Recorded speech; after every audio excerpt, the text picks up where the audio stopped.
Morning once again. Welcome to Her Majesty blog, where we bring together the world of pageants with the aim of revolutionizing beauty standards and creating social development through women empowerment. My name is Nonele and I am your host this evening. Now, on this particular series called It Is Within Her, which is our slogan, by the way, we are chatting to amazing women at the forefront of pageantry as they let us in on their different journeys of becoming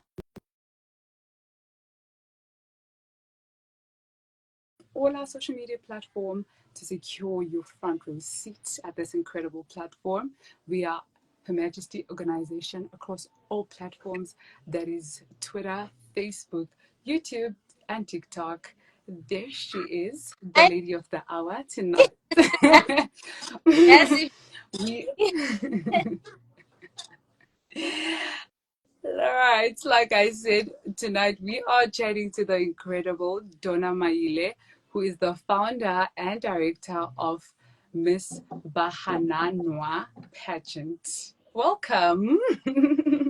thank you. Thank you. Even though Now, network is very weird. you know, unfortunately, yeah, it's that season and network, connection is always an issue sometimes. Yeah. Thank you for bearing with us. Thank you for pulling through tonight. You are such a busy lady. Now, I want to start with the name of your pageant, Bahananwa. I had to take a minute to pronounce that because I feel like it's such a tongue twister. I was asking myself, I'm like, how did she even come about it? Like, how do we even pronounce that? At first, I thought it was Banahanwa, and I'm like, no, but the spelling is not. How did you Yeah. even come with that? What does it even mean? So, where I come from in Limpopo, we are like we say Rebahananwa. It's like a clan praise. Oh, Rebahananwa. yeah. Yes. So it's like a clan of the area. I wouldn't have guessed. Interesting. Yeah. Now, like you say, you grew up in Limpopo. Now you come from a rural village under the Bloberg district. How was it growing up there, and what inspired you to get into pageantry? It wasn't easy. It wasn't glamorous. I'm not gonna lie. Back in the days growing up, we didn't have access to a lot of things, and I didn't grow up in the like loving pageantry. Um, while I was getting old, I was like, you know what, pageantry, it's a good platform to encourage, especially girls. It's at most of the time it's done by girls to encourage most of the girls, for me it was let's do it in the rural areas just to show other young girls in the rural what is happening outside of the rural villages.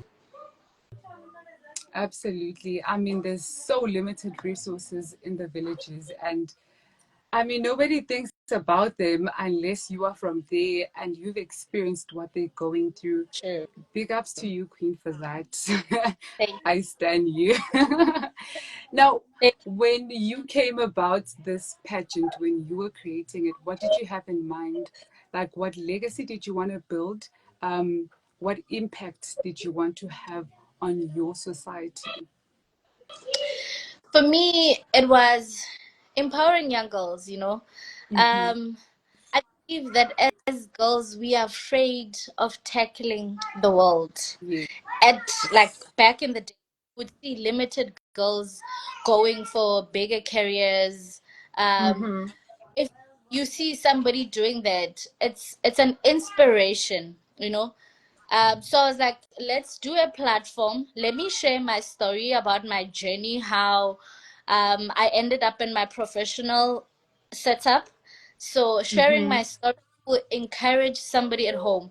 But it's all about teaching young girls career-wise, independent, and believing Yes. in themselves, being confident enough to say, I am able to do this.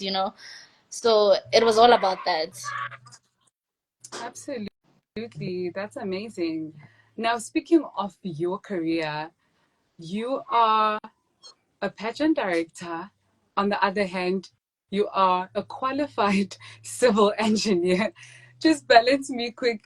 What does your day look like in the midst of being a pageant director and a civil engineer, especially working in a male dominated industry? Like, how do you tackle things? In short term, hectic. Very much hectic. My career requires me to be hands-on a lot. And like you said, working in a male-dominated industry, as women, we are not measured the same with men. So I need to prove myself 10 times for somebody to see that I'm actually capable. It's the greater thing about it is nowadays women we are given the platform to prove ourselves that we actually are able to do this thing. Um, During the day, I'm a side girl, PPE girl, running around in the sun.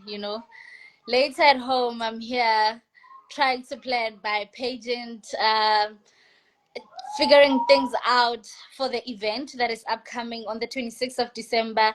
So it's quite hectic. But most importantly, I love about my day is it's challenging, but it's challenges that comes with growth. Yeah. That's the most important. There's challenges that when you look at them, you're like, oh, I actually did that. Yes. There's growth and there's challenges that break you, but you come out of it, learned something. So I love the growth of it. Yeah. Growth is very important. Very Now, a important. little birdie also told me that you are a pageant girly yourself. You are a finalist for Miss Bachelorette 2024. What does this platform mean to you, and how do you plan to further on use it to empower I other was, women? it's in the past tense, I was, let me put it like that. I was. Okay. Well, the platform for me, it's taking a chance to show people that regardless of who you are, regardless of where you come from, the minute you put your mind to it and the minute you do not limit yourself, trust you me, you're going far. The most Yes. challenging thing that we go through as human beings is we limit ourselves, we doubt Yes. ourselves. But stepping out of your comfort zone and saying, I'm actually going. And for me, joining Miss Bachelorette was also a journey of learning to enhance my beauty pageant, Miss Bahananwa, so that I can grab something from the pageant and then grow on the other side. That was the main purpose for me. And it worked. I learned a lot, and there's a lot of growth from it. Amazing, amazing. Now, between juggling your own pageant and participating in a pageant, what challenges did you experience? Uh, I would say doubt. See? Doubt, Yeah. rejection. you know, um, we doubt ourselves a lot. Those doubt and rejection is the most challenging thing one could go through. Being Mm-hmm. rejected can kill your spirit, can Yes. give you a lot of voices in your head where you like, I can't do this. This is not meant for me, and it brings a Yeah. lot of doubt. That is the most challenging thing, and having to come out of it and say, no, man, this is just a minor setup. I'm going to come out of it stronger, and I'm going to face it head on. But it Yeah. takes a lot to come out of rejection and doubt. Sure. I can totally understand what you're saying. I mean, nobody thrives after being rejected. I mean, you just have to go back and introspect, and just dust yourself off and try again ultimately. And yeah, shame. Big ups to you, Queen. I mean, you're already dealing with so much. Now, speaking of doubt and rejection, are you still there? She's still connecting. I think we've lost her. Yes. Okay, in the meantime. I'll just read your comments. Please bear with us. She's facing some real connection problems. Shade fancy faces. True, absolutely, queen, absolutely. Let me try inviting her again. Please do bear with us. Donna. Uh, yeah, being an online platform does come with its own challenges. Please bear with us. Oh, we will be back shortly. I'm trying to have her join again. I think she's still reconnecting. Thank you so much for your patience, guys. She'll be with us shortly.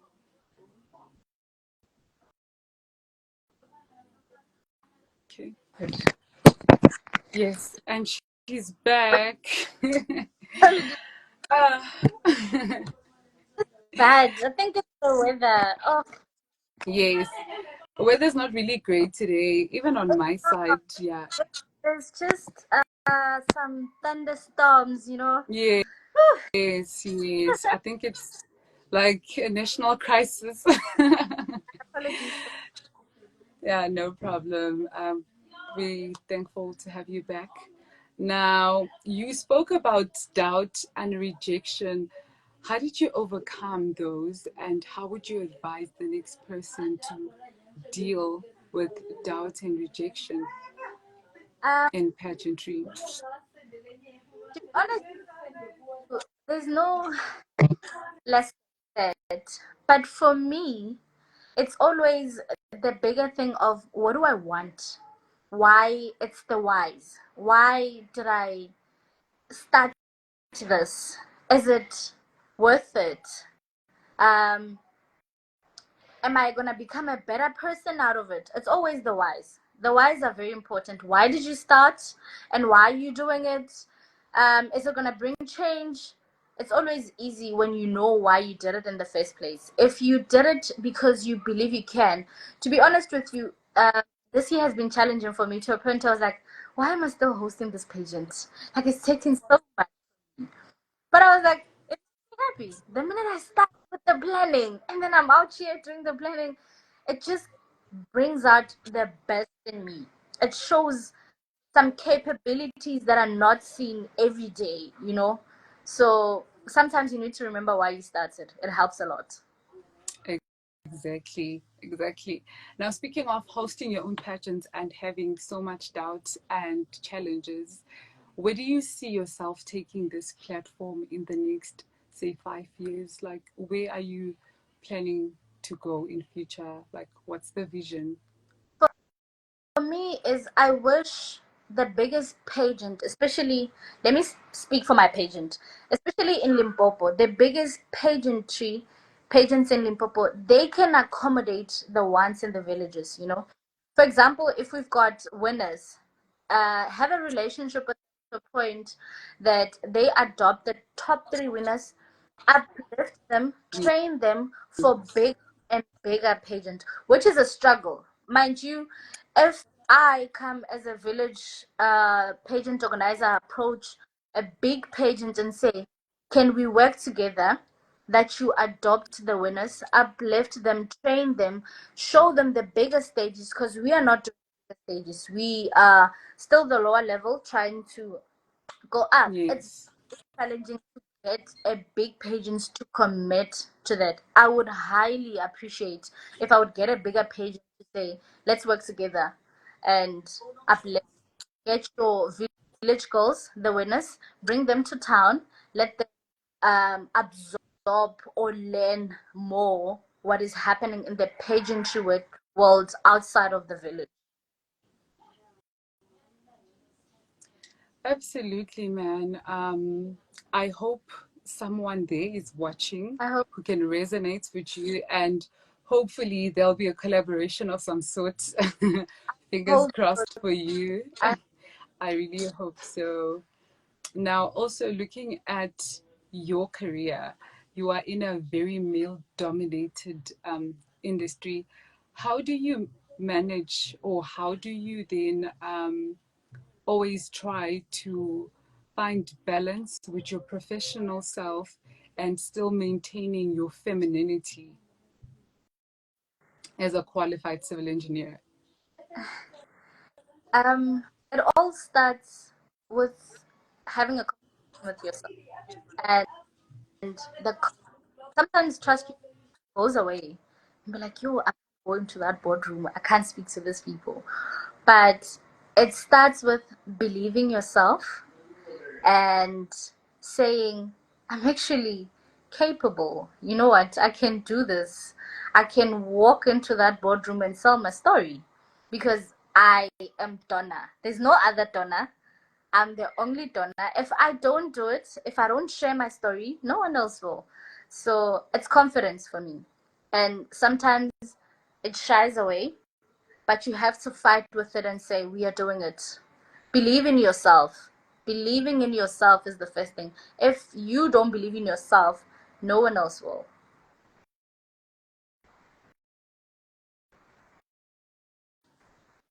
Sorry, I had muted myself. There was a bit of noise.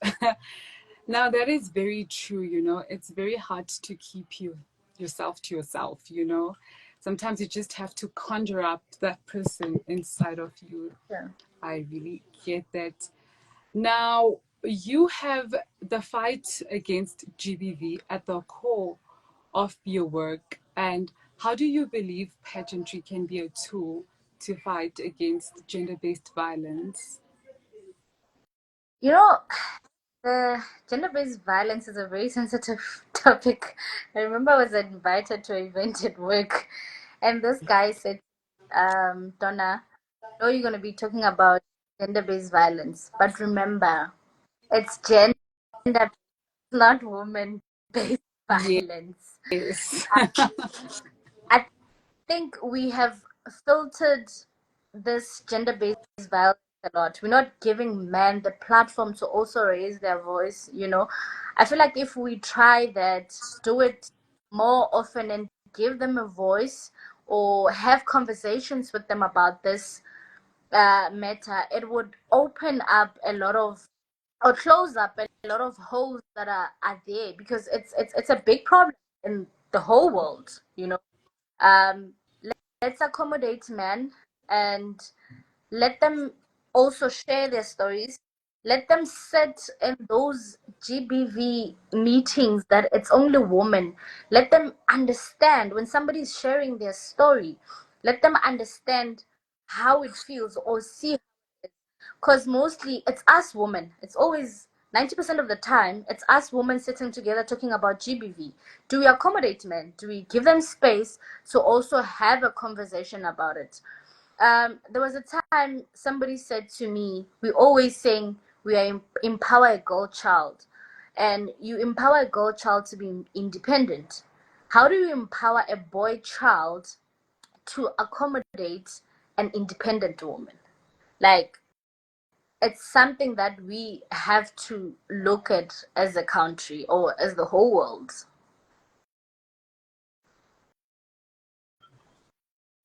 Absolutely. Now, that's a very powerful conversation that you're bringing up. You know, we tend to overlook that men also get abused and they don't get enough platforms to voice it out, you know.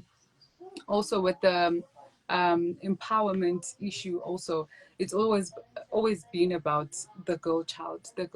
You know, we even have a special day for the girl child, International Day of the Girl Child, and we don't really equip men to, you know, coexist with these empowered girls, these girls with so many platforms, you know. And thank you very much for that. It's very important and it's very overlooked. Hey, now I want you to tell me, what does beauty mean to you? Um, you know, for me, beauty has so many different. It depends how you want to look at it, but being a, being accommodative, being humble, um, look, accommodating other people around you, and trying to inspire other people, motivating people, being kind. That is the Nice. Love, love, love that. not. You're such a wise queen, you sift your words very well. Thank you so much. Now, many traditional beauty pageants don't really accommodate um, people in the villages, right? Like you did say that you aim to revolutionize these pageants, right? Now, I want to know from the financial spectrum, how has it been? How do you manage to get sponsors? How do you just handle the whole financial burden of having a pageant, especially in the rural areas where, if not all, but most of the contestants will require like a good financial backing? Mm-hmm. Hey, that one. It's a topic, to be honest with you. For me, the people around me, to be honest with you, I'm sure they are tired of me. Because that's where it starts. The people around me, my family, my boyfriend, I'm sure he's tired of this. And then, because every now and then, someone needs this. It's very difficult to get support. I'm not gonna lie to you. And hosting an event is very, very expensive. Yes. So it's the people around you that see the vision that you have. I've been hosting for 5 years. Most of Wow. my it's people close. I don't have a sponsor that I just met. It's the people closer to me. The minute I post the post, I'm like, we're hosting on this date. I'll get text messages and be like, what do you need? Did you sort this and that out? I'll bring this and that and that. But it's if you try ask for financial assistance, you get things like, let's meet at I've experienced that. Let's meet at a restaurant. When you get to the restaurant, somebody wants to get all touchy, Oh it's my God. very difficult. I'm not gonna lie to you. It's people around me. I appreciate them so much. I'm not gonna lie. The people around me are the ones that are contributing to Bahananwa. Sure. Shout out to your circle, hey. they're really backing you, And, in the most difficult way. and, Yeah, it's very easy for people to vote for you. It's very easy for them to go to the actual event. But when it comes to money, it's very difficult. It's a very awkward conversation. and they start, a Sure. whole entire lot. Sure. My It requires. God. Yo, that's a lot, hey. Now you've like you said, you've hosted for 5 years This straight. year So is the mhm, yeah, it's the fifth one. yes. Now that's a successful pageant, if you ask me, because some pageants they launched them this year. Next year I Iseko, and then maybe you try again the other year. And Like it's a big I deal. understand. I beat myself up when what am I doing? Why am I doing it? I beat myself every year and be like, do you really have to go, girl? Do we really have to go there?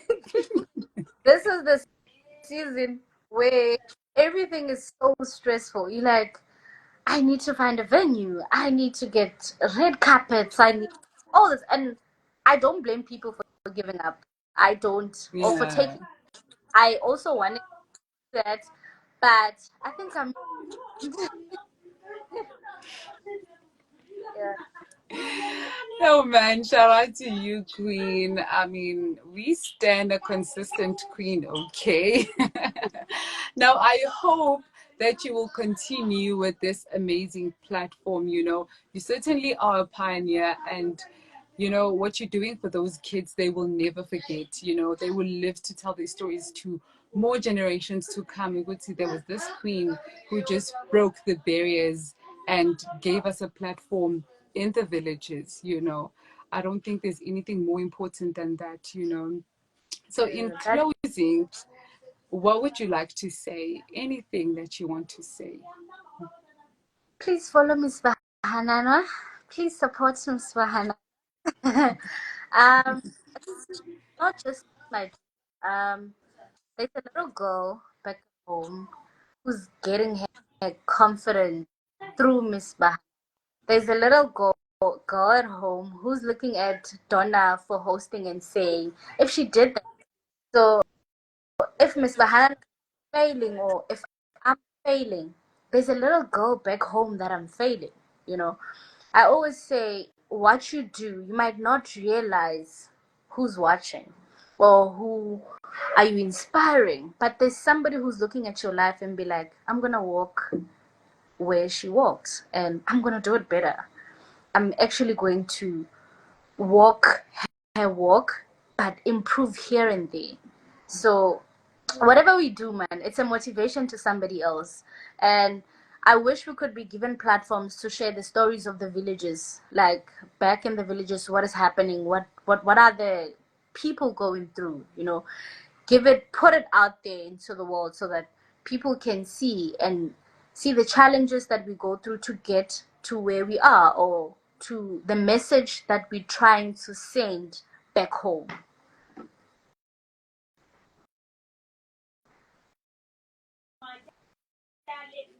Amazing, amazing. I certainly hope everything turns the way that you dream and envision because your journey is very important, you know.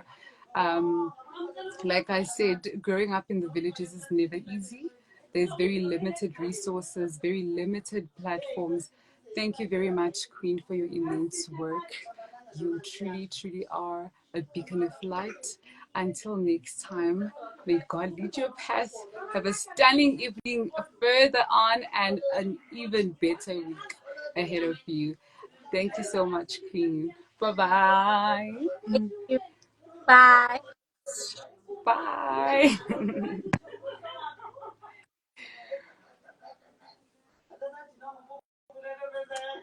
There was, of course, Miss Donna Maela, who is the founder and director of Bahananwa Pageant, based in Limpopo. Such a beautiful queen, very steadfast, a true pioneer.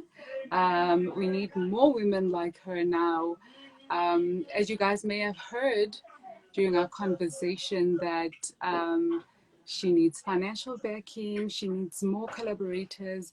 If you know anybody, please pop and pass. So heading over to the announcement. It's a very exciting week for us at Her Majesty because the Her Majesty Awards are back.